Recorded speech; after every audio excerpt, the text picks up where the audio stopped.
Car Cost Canada provides the dealer cost, a list of rebates, plus discounted interest rates. The link is in the description below. This is one of my favorite cars in the compact class, the Volkswagen Golf, and we're kind of at the final hurrah for the 7th generation model of Volkswagen Golf. And through the video, I'm going to outline kind of where we are now with Golf and what's going to be happening in the next sort of 12 to 24 months. And there's some major differences in the Golf family coming, and also what the differences are between the Canadian and US markets, because Golf is certainly much more popular here in Canada than it is in the United States. So we're not going to talk too much about this car because it has been out for several years. The one you're looking at here is the top trim in the Canadian market called Exec Line. The wheel sizes range from 15 inches alloys on the base model up to 17 inches that you see here. The top trim in the Canadian market also gets LED headlamps. This is a very practical vehicle. One of the reasons why Canadians like it so much. It's got a useful trunk in the back, or a hatch I should say, and underneath the back floor you get a nice size spare tire, and this one, if you get the top trim, gets the Fender audio system with the Fender subwoofer in the back. The back seat is a roomy size. There's room for 5 adults in this car, not comfortably, but at least you can fit in there, and the front is exactly what you expect from Volkswagen, the upscale materials and so on. So let's get in. I'm going to go for a drive and tell you what changes they've made recently. There's a new engine in this car, new transmission, and what's coming down the line for Volkswagen Golf.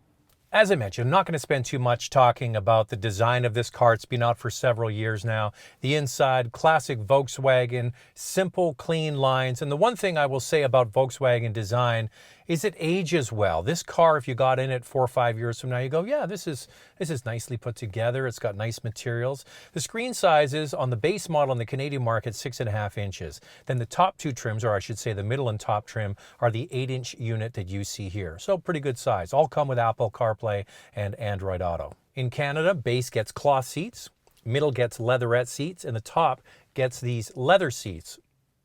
I don't really like the leather, I got to tell you. It doesn't look super high quality. I remember when I was driving the Golf R, the same thing. It seems like the leather they use in some of these Volkswagens is not that good. I prefer, to be honest with you, the leatherette. It looks really good, it feels good, and it's going to hold up and look exactly the same years down the road. As I mentioned, you want the Fender sound system, which I encourage you to get. In Canada, you need to get the top Exec Line that you have here. Different than the Jetta. Jetta has gone with Beats audio. I don't love the sound of that system. The Fender really is crisp and clear and is, in my opinion, is one of the better audio systems on the market, period, whether it's premium cars or not. All right, let's go for a drive because, as I mentioned, under the hood, it's all new. One thing I like, handbrake. How cool is that? Simple, love it. So the big update mechanically for the 2019 and 2020 Volkswagen Golf is a new engine, 1.4 liter turbo 4-cylinder. Gone is the 1.8 liter turbo, and this is a great little engine. It's been in the Jetta for a few years now. I can clearly remember the first time I had a chance to drive this 7th generation Golf. I was in Europe, and we had the car for the afternoon around Nice and Monte Carlo to drive around. Well, that was exciting. But that particular model in the European market had this engine. And I remember saying to the rep from Volkswagen, I said, why don't we get this engine? It's so good. You have no idea that it's a 1.4 liter. And I encourage anybody to try this because, yeah, it's got 147 horsepower. It doesn't sound too earth-shattering, but it's got 184 pound-feet of torque. On top of that, they've added an 8-speed automatic transmission. So it's keeping this engine in the sweet spot for what you want, either economy or power. And I like the transmission. It's a Tiptronic, it's a torque converter style. It's not a dual clutch like you get in GTI. You can drive in drive or D, and then you just pull the lever down and you go into S, and it wakes this car up and makes it really quite responsive. To be honest, I don't really miss the 1.8. I think a lot of people will like the combination of good everyday power and drivability and improved fuel economy. This is a quiet car as well. It's got a nice suspension that is a combination of comfort, insulation from the road, but also some dynamic handling when you throw it into the corners. It's not a GTI, but it's not meant to be a GTI. Now, speaking of GTI, in the Canadian marketplace, the GTI, the base model GTI, is about $800 more than this top Exec Line. Now, the differences really are not that great, except for mechanically.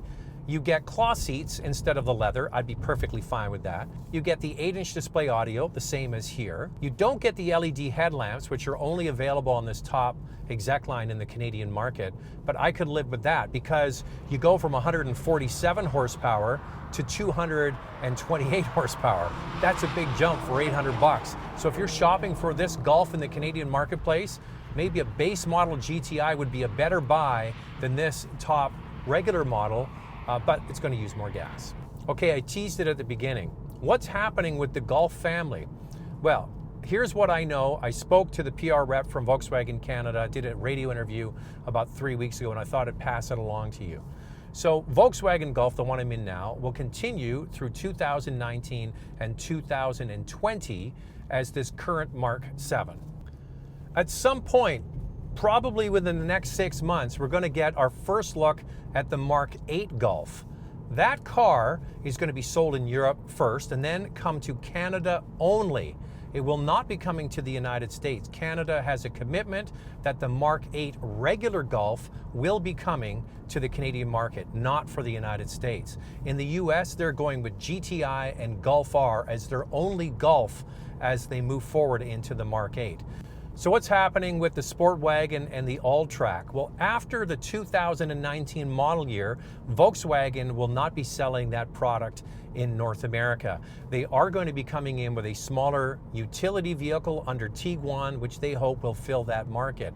Now, they're going to be making a lot of these for the 2019 model year and continue to sell them into next year, but when that inventory is gone, it's gone. Now, the other piece of the pie is the Golf R after 2019 will not be coming to North America until we get that new Mark 8 Golf. E-Golf will be made through the end of the Mark 7 model, and then it'll be replaced, of course, with that ID3 we saw just a few weeks ago in Frankfurt. So to bring it all home, the Volkswagen Golf after the Mark 7, the 7th generation, will disappear in the US but continue in Canada.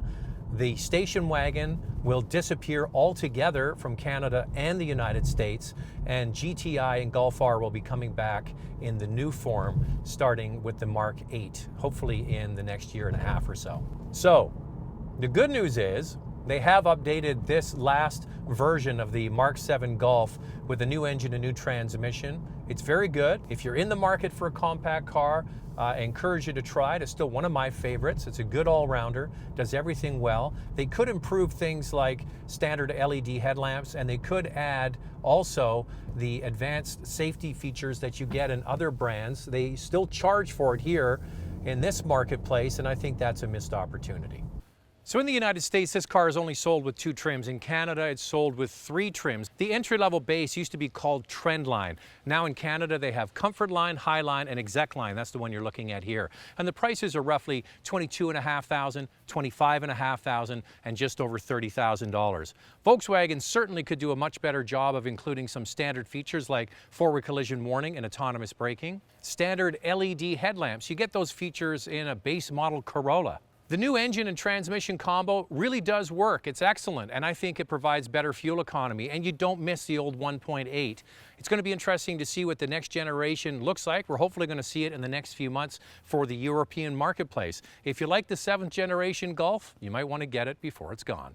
Car Cost Canada provides the dealer cost, a list of rebates, plus discounted interest rates. The link is in the description below.